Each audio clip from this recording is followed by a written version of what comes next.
थोड़ी देर में चीन पहुंच रहे हैं राष्ट्रपति पुतिन। 2 दिनों के चीन दौरे पर रूस के राष्ट्रपति पुतिन। राष्ट्रपति जिनपिंग के साथ पुतिन की बैठक होगी।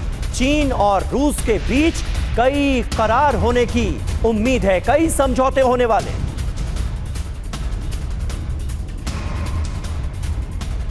और देखिए, खबर है कि बीजिंग पहुंचा पुतिन का सुरक्षा दस्ता। पुतिन के आने से पहले सुरक्षा दस्ता बीजिंग पहुंच चुका है।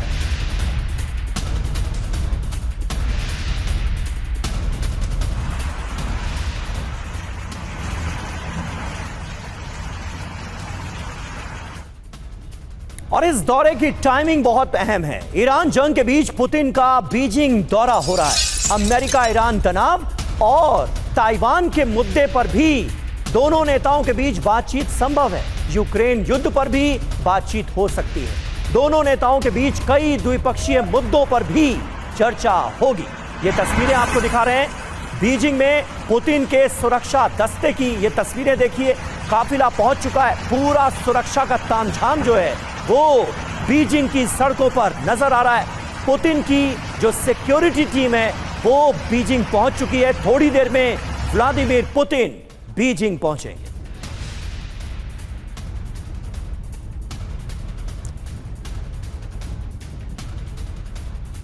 और चीन दौरे को लेकर पुतिन का बयान आया है। बीजिंग जाने को लेकर बेहद खुश हूं, ये पुतिन ने कहा। आज रूस चीन संबंध अभूतपूर्व स्तर पर हैं। सहयोग के लिए जिनपिंग का धन्यवाद। यात्रा से रूस चीन संबंध और मजबूत होंगे। 4 पॉइंट में यह खबर आपके सामने रखते हैं। चीन के 2 दिन के दौरे पर व्लादिमीर पुतिन जा रहे हैं। बीजिंग में जिनपिंग के साथ उनकी बैठक होगी। जिनपिंग के साथ कई मुद्दों पर बात होनी है। चीन के साथ कई करार पर इस दौरे में मोहर लगेगी। किन मुद्दों पर बात संभव है यह भी जान लीजिए। ईरान अमेरिका तनाव, परमाणु समझौता, रूस यूक्रेन जंग, ताइवान से तनाव, सुरक्षा और सैन्य सहयोग के साथ साथ व्यापार और आर्थिक सहयोग पर भी बातचीत होगी। बड़ी बात यह है कि 2013 से अब तक 40 से ज्यादा बार जिनपिंग पुतिन के बीच मुलाकात हुई है। सोचिए, इससे आप अंदाजा लगा सकते हैं कि दोनों के बीच जो संबंध हैं आज की तारीख में वो कितने गहरे हैं। मनीष, शुरुआत आपसे करते हैं। 40 से ज्यादा बार अब तक दोनों नेता मिल चुके हैं 2013 से, और अब मुलाकात ऐसे वक्त में हो रही है जब अमेरिका और ईरान के बाद बीच 40 दिन की जंग हुई है। तनाव अभी भी बरकरार है। कहा जा रहा है कि जंग दोबारा भी शुरू हो सकती है। ऐसे में इस दौरे के मायने क्या है, मतलब क्या है? देखिए, इसमें कोई दो राय नहीं कि आज की तारीख में चीन इस बात को लेकर बेहद प्रसन्न है कि दुनिया के सभी मुल्क एक के बाद एक उसके दरवाजे पर आ रहे हैं। और अभी 2 दिन पहले प्रेसिडेंट ट्रंप थे, अब प्रेसिडेंट पुतिन यहाँ पर पहुँच रहे हैं। इससे पहले भी आप देखें तो कनाडा, फ्रांस, ब्रिटेन सबके राष्ट्राध्यक्ष वहाँ पर पहुँचे। लेकिन हाँ, ये बात जरूर है कि आज की तारीख में जब अमेरिका या कहें कलेक्टिव वेस्ट के खिलाफ जो मल्टीपोलर वर्ल्ड के नाम पर एक नया गठबंधन बनता जा रहा है, वहाँ पर रूस और चीन एक दूसरे को एक भरोसेमंद पार्टनर के तौर पर देख रहे हैं। पहले भले ही लोग कहते थे कि ये मेरे मैरिज ऑफ कन्वीनियंस और बाकी चीज़ें हैं, लेकिन धीरे धीरे उनके बीच का ट्रस्ट लेवल इस हद तक बढ़ा है कि कुछ महीने पहले ये कहा गया कि अमेरिका ने रूस को ये प्रपोजल दिया था कि आइए हम और आप साथ मिलते हैं और हम चीन को ठिकाने लगाते हैं, तो रूस ने मना कर दिया। और अब आप देखिए कि रूस और चीन के बीच जितनी ज़्यादा मित्रता बढ़ती जाएगी, ये उनके खुद के सुरक्षित रहने की ज़्यादा बड़ी गारंटी है। किसी भी वेस्ट की तरफ से किसी भी अटैक के खिलाफ रूस और यूक्रेन के युद्ध में चीन ने उनका साथ दिया। आज की तारीख में जब मिडिल ईस्ट में ईरान के मामले पर अमेरिका फंसा है, तो रूस और चीन दोनों मंद मंद मुस्कुरा रहे हैं कि चलो ठीक है, अब आया ऊंट पहाड़ के नीचे। कुल मिलाकर देखा जाए तो इस विजिट को केवल बायलैटरल संदर्भ में नहीं, जियोपॉलिटिकल के नए उभरते समीकरण में भी आप देखिए कि दोनों मुल्क मिलकर किस तरीके से अमेरिका और कलेक्टिव वेस्ट को यह बताने की कोशिश कर रहे हैं कि अब तुम्हारे दिन लद गए हैं, अब नई निजाम यहां पर पहुंच चुकी है और हम रूल करने वाले हैं। बिल्कुल, और ये संकेत साफ है और ये मैसेज वेस्ट को, अमेरिका को, ट्रंप को निश्चित तौर पर गया होगा। और देखिए, पुतिन के चीन दौरे में कई समझौते हो सकते हैं। दोनों देश सहयोग बढ़ाने पर मिलाएंगे हाथ। व्यापक साझेदारी और रणनीतिक सहयोग पर बात होगी और ताजा वैश्विक हालात पर भी चर्चा होगी। ईरान का मुद्दा दोनों के लिए खास है, क्योंकि ईरान दोनों का मित्र देश है। जो मौजूदा हालात है उस पर निश्चित तौर पर चर्चा हो सकती है।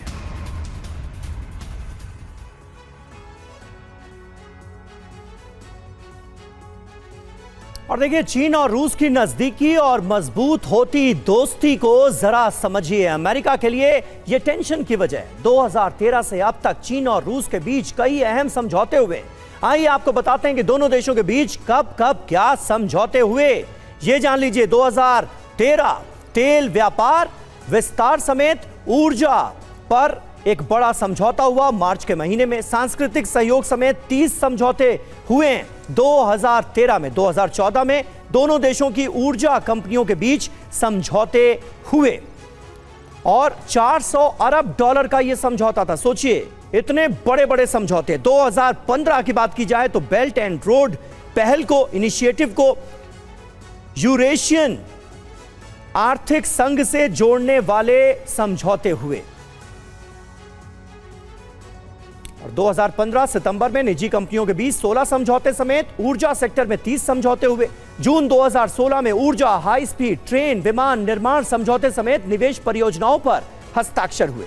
बड़ी बात यह है कि 13 सालों में 40 समझौते हुए। 2013 तक $185 का कारोबार, नए नए क्षेत्रों में समझौते किए गए। दोनों की दोस्ती अमेरिका के लिए बहुत बड़ा चैलेंज है। और बीजिंग में पुतिन, पूरी दुनिया की नजर, जी हां, इस दौरे पर पूरी दुनिया की नजरें हैं। दोनों देशों में 2001 में हुई संधि की 25वीं वर्षगांठ भी मनाई जा रही है। यह संधि दोनों देशों के बीच संबंधों की मजबूत नींव रखेगी। ट्रंप के दौरे के तुरंत बाद पुतिन का आना बेहद अहम हो जाता है। दोनों में सुरक्षा, व्यापार, ऊर्जा, आईटी जैसे मुद्दों पर चर्चा होगी। रूस पर प्रतिबंधों के कारण चीन प्रमुख कूटनीतिक सहयोगी बना है। ये दौरा रूस चीन पार्टनरशिप को नई ऊंचाइयों पर पहुंचाएगा, ऐसी उम्मीद की जा रही है। अमेरिकी दबदबे का चीन और रूस आने वाले वक्त में विकल्प हो सकते हैं, विकल्प तैयार किया जा सकता है, ये नजर आता है। प्रोफेसर संजय भारद्वाज, इस दौरे की टाइमिंग को आप कैसे देखेंगे, कितना महत्वपूर्ण मानते हैं? देखिए, निश्चित रूप से समीर, टाइमिंग बहुत इंपॉर्टेंट है। 3 फॉल्ट लाइन है और तीनों पे चीन और रशिया बहुत गहराई से इस पे जा रहे हैं। पहला, जो मिडिल ईस्ट में जो डेवलपमेंट हो रहा है, निश्चित रूप से ईरान रशिया का एक क्लोज अलाय है और चीन भी ईरान के, चाहे वो न्यूक्लियर प्रोग्राम हो या बाकी एनर्जी और इन्वेस्टमेंट से के लिए बहुत इंपॉर्टेंट है।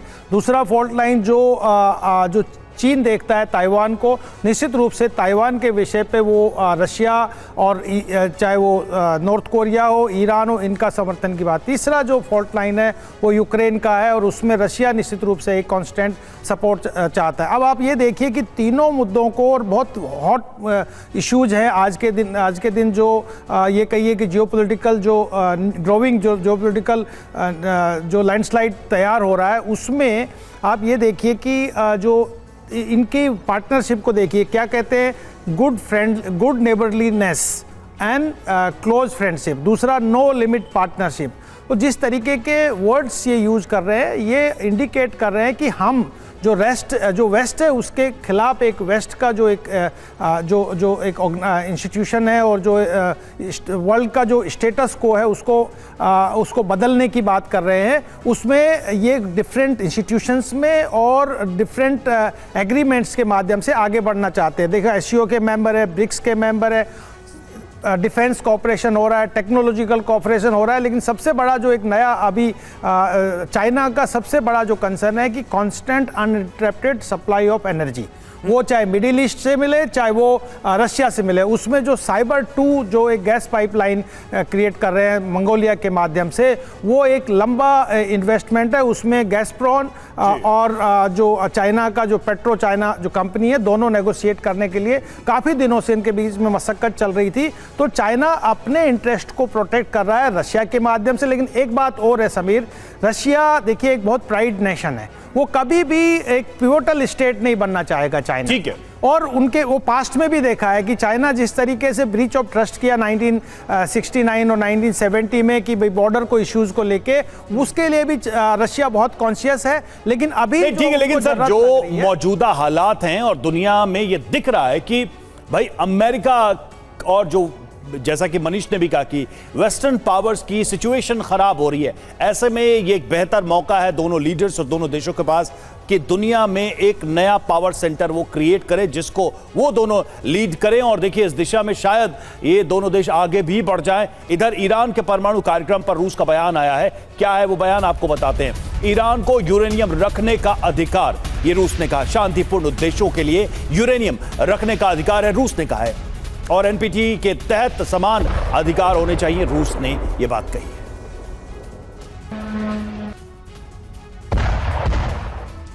और जंग के समय रूस ने ईरान की मदद की। फ्लाइट पैटर्न स्टडी में रूस की इस मदद का जिक्र सामने आया है। रूस ने की अमेरिका के खिलाफ ईरान की मदद। न्यूयॉर्क टाइम्स के हवाले से यह खबर सामने आ रही है कि जब 40 दिनों की जंग चल रही थी अमेरिका और इजराइल के साथ ईरान की, उस वक्त ईरान की मदद कर रहा था रूस।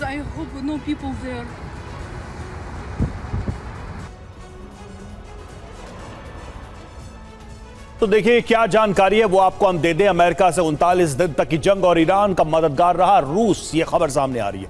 ईरान की मदद रूस के सैन्य सलाहकारों ने की और यूएस बॉम्बर्स और फाइटर जेट की उड़ान पर निगरानी रखी गई। फ्लाइट पैटर्न की स्टडी करने में रूस ने सहायता की ईरान की और ईरान को इससे काफी मदद मिली है। जी हां, रूसी विशेषज्ञों की मदद से अमेरिकी तौर तरीकों की स्टडी की गई। अमेरिकी हमलों का मुकाबला करने में रूस ने ईरान की मदद की। रूस की मदद से हवाई सुरक्षा में ईरान ने सुधार किया। इसका फायदा हुआ ईरान को। बड़ी बात यह है कि रूस पर मिलिट्री इंटेलिजेंस शेयरिंग का आरोप लगा है। रूस के इनपुट से एनर्जी ग्रिड पर मिसाइल हमले हुए। अमेरिकी मिलिट्री ठिकाने की डिटेल देने का भी रूस पर आरोप लगा है। तो देखिए रूस को लेकर यह सारी जानकारी सामने है। ब्रजेश सर, अब सवाल यह है कि ईरान का मददगार रूस और चीन का एक दोस्त बनता हुआ, गहरा दोस्त बनता हुआ, एक नए पावर सेंटर को क्रिएट करता हुआ रूस, ट्रंप इस वक्त कैसे देख रहे होंगे इस बैठक को, इस मीटिंग को, इन बढ़ती नजदीकियों को, तब जबकि बड़ी बड़ी बातें करते हुए चीन आए और बड़ी बड़ी बातें करते हुए वो चीन से लौट गए। रवि, इस दुनिया के माहौल में जहां वॉर चल रहा हो और अमेरिका भी फंसा है रशिया के जैसे, तो कोई भी नए डेवलपमेंट्स को जो कूटनीति होते हैं, जो राज्याध्यक्ष होते हैं, बहुत बारीकी से उसको समझने की कोशिश करते हैं। जहाँ तक पुतिन का विजिट का सवाल है, वो मैं मानता हूँ कोई एक समझौता ईस्ट वर्सेस वेस्ट की लड़ाई नहीं है। चाइना अकेला ट्रंप के विजिट के बाद में G2 में गिना जाने लग रहा है। वो एक अकेला शासन है, एक अकेली शक्ति है जो अमेरिका को टक्कर दे सकती है। वो जो G2 मीटिंग के बाद में नजर आ गया था। राष्ट्रपति ट्रंप और जी के बाद में जो बातचीत हुई, जो लहजा हुआ, जो लोगों ने विश्लेषण निकाला, ये मान लिया कि भाई बिना समझौते के एक मीटिंग हुई और चले गए, तो चाइना उस लीग में पहुंच गया है जो कि चैलेंजर है। लोग उसको मानते हैं, उसका लोहा मानते हैं, यहाँ तक अमेरिका भी मानती है, तो उसमें कोई दो राय नहीं है। तो मैं इस विजिट को जो देख रहे हैं उस परिप्रेक्ष्य में नहीं देख रहा हूँ कि एक कम्युनिस्ट देशों का एक समूह बन रहा है। हम उस तरीके से देख रहे हैं कि रशिया को कितनी ज़रूरत है आज के माहौल में चीन की। 4.5 साल से युद्ध में फंसा हुआ है, इकोनॉमी खराब है, ऑफ रैंप नहीं मिल रहा है उसको। क्या मिलेगा इसमें? शायद नहीं। अभी देखते हैं रशिया के जो शासन है कहाँ कहाँ जा सकते हैं। वो 40 बार मुलाकात कर चुके हैं चीन के शासक से। और कहाँ जाते हैं वो जाते हैं नॉर्थ कोरिया में। पूरे वेस्ट में कहीं वो सफ़र नहीं कर पा रहे हैं। तो उनकी स्थिति भी बहुत ही अलग से है, नाजुक से है, उनको सहारा चाहिए। और जो बातचीत हुई होगी G2 लीडर्स के बारे में, वो फर्स्ट हैंड इंफॉर्मेशन तुमको मिलेगा जब वो बातचीत करेंगे जी के साथ। ये उनकी एक क्या कहते हैं पॉसिबिलिटी है और एक सोच है। दूसरी बात, चीन को चाहिए, जैसे हमारे मित्र ने बताया, ऑयल और गैस चाहिए, और उसको ऐसा देश चाहिए जो उनको सप्लाई कर सके। उनकी मात्रा बहुत है, तो बगल में रशिया उसका समाधान कर सकता है। पाइपलाइन लगेगी, चीजें होंगी, थोड़ा समय जरूर लगेगा, मगर वो उनकी एक संभावना है। बिल्कुल सही बात है सर, तमाम संभावनाओं का, तमाम समीकरणों का आपने बखूबी जिक्र किया। लेकिन अपने दर्शकों को यहां पर बता दें एक अहम खबर, आज होने वाला था ईरान पर बड़ा हमला, आज ही अमेरिका ने आखिरी वक्त में यह हमला टाला है। डोनाल्ड ट्रंप का बयान आया है कि आज होने वाले हमले को हमने रोक दिया है। सऊदी अरब, कतर और यूएई के कहने पर यह हमला रोका गया, यूएई की अपील पर यह हमला रोका गया, ये कह रहे हैं डोनाल्ड ट्रंप। दावा तो यही।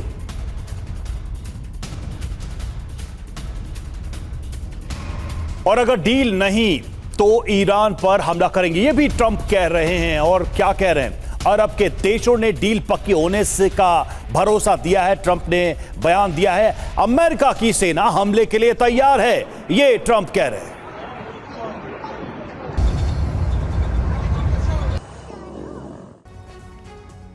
देखिए, डोनाल्ड ट्रंप की माने तो पिछली बार पाकिस्तान के कहने पर उन्होंने जंग शुरू नहीं की, सीजफायर जारी रखा, और अब खाड़ी देशों की अपील पर उन्होंने हमले नहीं किए ईरान पर, वरना ईरान पर हो जाता हमला आज ही। बड़ी बात यह है कि ईरान पर आज अमेरिका हमला करने वाला था। पश्चिम एशिया के 3 देशों के कहने पर हमला रोका गया, यह डोनाल्ड ट्रंप ने कहा है। आखिरी वक्त में हमले के फैसले को टाला गया। यूएई, सऊदी अरब और कतर के कहने पर यह हमला रोका गया। पश्चिम एशिया के कई और देशों ने भी उनसे अपील की, छोटे समय के लिए हमले को रोका गया है, वो ये कह रहे हैं। अब हमला रुका कैसे? यूएई, सऊदी और कतर ने कहा कि ईरान डील करेगा। सभी देशों ने डील पूरी होने की बात कही, यानी खाड़ी देश अब मिलकर अमेरिका को भरोसा दिला रहे हैं कि ईरान आने वाले वक्त में डील कर लेगा, इसलिए हमला ना करो। और डोनाल्ड ट्रंप उनकी बात मान भी रहे हैं। अगर डील नहीं हुई तो क्या होगा? डील नहीं हुई तो अमेरिका की सेना तैयार है, ईरान पर अमेरिका हमला कर देगा। बार बार धमकियां तो डोनाल्ड ट्रंप दे ही रहे हैं। और देखिए, जो ट्रंप ने दावा किया है, किसके कहने पर ट्रंप ने हमला टाला है? तो मोहम्मद बिन जायद अल नहयान, जो कि राष्ट्रपति हैं यूएई के, ईरान डील करेगा ये भी उन्होंने कहा है। और ये जो रिक्वेस्ट हुई उसको ट्रंप ने माना, जैसा कि ट्रंप कह रहे हैं। और फिर मोहम्मद बिन सलमान, क्राउन प्रिंस हैं सऊदी अरब के, उन्होंने भी ट्रंप से कहा ईरान से बातचीत करनी चाहिए। अब्दुल अजीज अल थानी, जो कि कतर के प्रधानमंत्री हैं, और उन्होंने कहा कि अभी हमला ठीक नहीं है। बड़ी बात यह कि खाड़ी के देश फिर युद्ध नहीं चाहते। हमले के पहले दौर में खाड़ी के देशों को भारी नुकसान हुआ है। तीनों देशों को फिर से ईरानी हमले का डर है। ये बातें सामने आ रही हैं। अगर ट्रंप के दावे की बात करें तो मनीष, अक्सर आप ये बात कहते हैं कि आज नहीं तो कल ये तो जंग लड़ने ही जा रहे हैं। अब अगर ट्रंप की बातों का विश्वास भी कर ले तो खाड़ी के देश फिलहाल होल्ड करने को क्यों कह रहे हैं, तब जबकि खाड़ी देशों खासकर यूएई पर ईरान ने हमले रोके नहीं, मतलब उनकी न्यूक्लियर फैसिलिटी तक जो है वो टारगेट में आ गया है। देखिए, पहली नज़र में तो यही लगता है कि खाड़ी के देश अमेरिका को ये कह रहे हैं कि युद्ध अंतिम विकल्प होना चाहिए, और अगर ईरान अब इस हालत में पहुंच गया है जहां पर कि वो डील कर सकता है तो फिर हमें डील कर लेनी चाहिए। ये खाड़ी के देश अमेरिका को भरोसा दे रहे हैं। वैसे हमें ध्यान में रखना होगा कि जब इस जंग की शुरुआत हुई थी उस वक्त प्रेसिडेंट ट्रंप ने भी ये बात कही थी कि केवल प्रधानमंत्री नेतन्याहू नहीं बल्कि सऊदी किंग मोहम्मद बिन सलमान के कहने पर यह जंग शुरू हुई थी। सऊदी ने कन्विंस किया था अमेरिका को कि चलो जंग लड़ते हैं। उसके बाद जब जंग शुरू हुई तो फिर ईरान ने इन्हीं 3 मुल्कों को, जो आज कह रहे कि लड़ाई नहीं करनी चाहिए, इन 3 मुल्कों को अलग अलग जगह पर अटैक किए। बल्कि 2 दिन पहले तो यूएई के जो न्यूक्लियर पावर सेंटर है वहां पर अटैक हुआ, और उसको यूएई ने कहा कि ये ईरान का हमला है। तो देखा जाए तो सबको पता है कि जब जंग शुरू होगी तो ईरान फिर से इन मुल्कों पर अटैक करेगा, और इसीलिए वो ये चाहते हैं कि अगर बिना जंग लड़े काम चल जाए तो फिर ठीक है, लेकिन अगर नेगोशिएशन नहीं होता तब तो जंग लड़ना ही पड़ेगा। यानी मनीष, फिर तो ईरान की ये स्ट्रैटेजी सही थी ना? ईरान के लिहाज से अगर देखा जाए तो फिर तो उसकी स्ट्रैटेजी, उसकी रणनीति सही थी कि अमेरिका को तभी रोका जा सकता है जब खाड़ी देशों को इस बात का डर होगा कि ईरान उन्हें तबाह ना कर दे। बिल्कुल सही बात है। वैसे भी देखिए, अगर ईरान चाहकर भी अमेरिका के न्यूयॉर्क और वॉशिंगटन पर तो अटैक कर नहीं सकता, क्योंकि उतनी दूरी तक मार करने वाली उनके पास मिसाइल है नहीं, तो वो अमेरिका पर हमला करेगा भी तो कहां करेगा? जहां खाड़ी देश में अमेरिकी बेसिस हैं, ठीक। वहां पर हमला करेगा। लेकिन हाँ, एक बात जरूर है कि आज की तारीख में अगर आप देखें तो इस नेगोशिएशन में कहीं एक भी कॉमन ग्राउंड ना होने की वजह से मुझे लगता है कि कोई संभावना नहीं है कि युद्ध के अलावा कोई और उपाय निकलेगा। ठीक है, आप कह रहे हैं कि आने वाले वक्त में जिस तरह की स्थितियां बनती हुई नजर आ रही हैं उसमें युद्ध ही एक विकल्प नजर आ रहा है। लेकिन देखिए, अमेरिका में आज डोनाल्ड ट्रंप एक बड़ी बैठक करने जा रहे हैं, उसमें क्या होगा इस पर भी सबकी नजरें हैं। वॉर रूम में ट्रंप एक बैठक करने जा रहे हैं, वॉर कैबिनेट के साथ डोनाल्ड ट्रंप की मीटिंग होगी। ईरान पर आज बड़ा फैसला लेंगे ट्रंप, कहा तो यही जा रहा है। तो वॉर रूम में राष्ट्रपति ट्रंप बड़ा फैसला लेने वाले हैं, सवाल तो यही है। सिचुएशन रूम में ट्रंप की बड़ी बैठक की खबर, और वॉर कैबिनेट के साथ ट्रंप ये बैठक करेंगे और ईरान को लेकर ट्रंप ने ये बड़ी बैठक बुलाई है। जी हाँ, ईरान पर हमला होगा क्या? ईरान के रुख पर बैठक में चर्चा होने वाली है। बैठक में हमले का ब्लूप्रिंट पेश हो सकता है। सिचुएशन रूम में हमले के फैसले पर मुहर लग सकती है। टारगेटेड एयर स्ट्राइक की मंजूरी भी मुमकिन है। सीज फायर खत्म करने का ऐलान मुमकिन है। अब अगर ऐसा होता है, हमले की मंजूरी क्यों दी जा सकती है? क्योंकि ईरान ने अभी तक डील की नहीं है। अमेरिका की शर्तों को नामंजूर कर चुका है ईरान। हॉर्मुज स्ट्रेट पर ईरान का अभी भी नियंत्रण है। ईरान की बाब अल मंदेब को बंद करने की धमकी भी सामने आई है। और देखिए, वार्ता पर अमेरिका और ईरान में मतभेद की भी खबरें हैं। अमेरिका सभी मुद्दों पर एक साथ डील करना चाहता है। ईरान पहले युद्ध खत्म करने की गारंटी चाहता है। पाकिस्तानी अधिकारियों के हवाले से अल जजीरा की ये खबर सामने आई है। तो देखिए, शर्तों को लेकर, वार्ता को लेकर एक डिफरेंस यहां दिखाई दे रहा है दोनों के बीच। और इस बीच अमेरिका ने ईरान को एक नई वार्निंग दे दी। बातचीत नहीं करने पर हमला होगा। ईरान को अच्छी नियत से बातचीत करनी चाहिए, यह कहा गया है अमेरिका की तरफ से।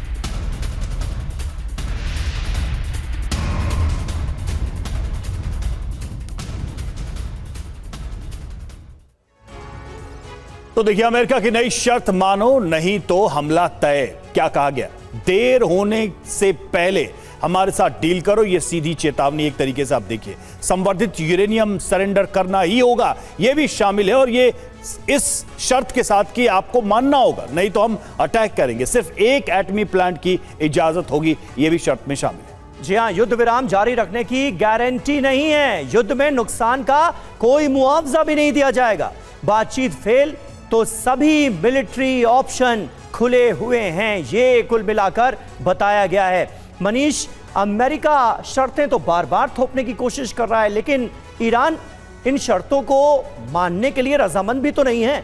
ऐसे में अमेरिका करेगा क्या? वो एग्जिट पॉइंट जो कि बार बार डोनाल्ड ट्रंप तलाशते हुए नजर आ रहे हैं, वो मिलेगा कैसे?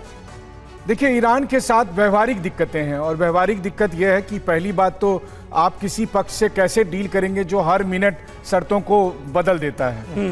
प्रेसिडेंट ट्रंप वही कर रहे हैं। अगर मान लीजिए कि आज किसी शर्त पर या किसी डील को लेकर ईरान ने मन बना भी लिया, तो सुबह तक पता चलता है कि ट्रंप ने अपना गोल पोस्ट चेंज कर दिया। तो सबसे ज्यादा दिक्कत तो ये आ रही है।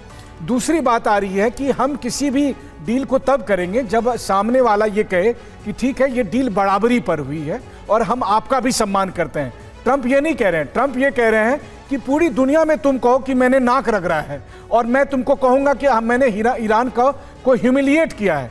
और जो तीसरी बात है कि ईरान में एक एक व्यक्ति से लेकर सरकार तक सबको ये बात पता है कि एक बार आपने अमेरिका की एक शर्त मान ली तो फिर शर्तों का पिटारा खुल जाएगा। सही बात। कल परसों तरसों रोज एक नई शर्त के साथ अमेरिका आएगा, रोज वो लड़ने का बहाना बनेगा। तो आपको तय करना है कि पहली बार में ही लड़ लो या दूसरी बार में लड़ो। तो इसीलिए ईरान लगातार अपनी पोजीशन पर दृढ़ है, और मैं इसीलिए कहता हूं कि चूंकि ईरान नेगोशिएशन करेगा ही नहीं और अमेरिका खाली हाथ जाएगा नहीं, क्योंकि गब्बर सिंह आया है तो कुछ लूट के ले जाएगा, तो वैसी स्थिति में युद्ध ही एकमात्र विकल्प है। बिल्कुल सही बात है। स्थितियां तो यही नजर आ रही हैं, और इसीलिए बार बार इस बात की आशंका जताई जा रही है कि युद्ध कहीं दोबारा ना शुरू हो जाए। बहुत बहुत शुक्रिया आप सभी का हमारे साथ इस बातचीत में जुड़ने के लिए।